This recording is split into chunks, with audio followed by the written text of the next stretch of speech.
In this video, I'm going to show you how to restore lost game progress in Monopoly Go.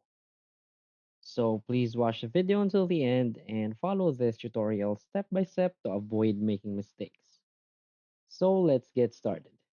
So first we want to go to our Go game, and from here we just want to tap on the three lines on the upper right corner of the screen and select settings. From here you want to tap on customer service, and it will take you to a page like this.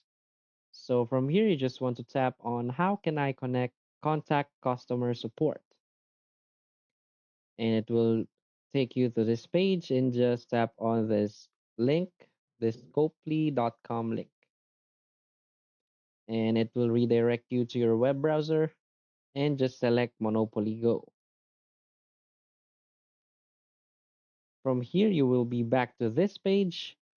Now, what you want to do is to just tap on this chat icon on the lower right corner of the screen.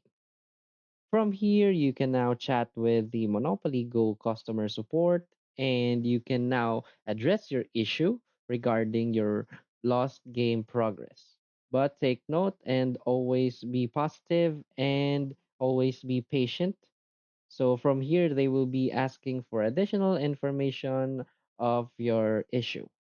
So just be patient with the customer support and wait for their guidance. So that's it. If you find this video helpful, please hit like and subscribe. Thanks.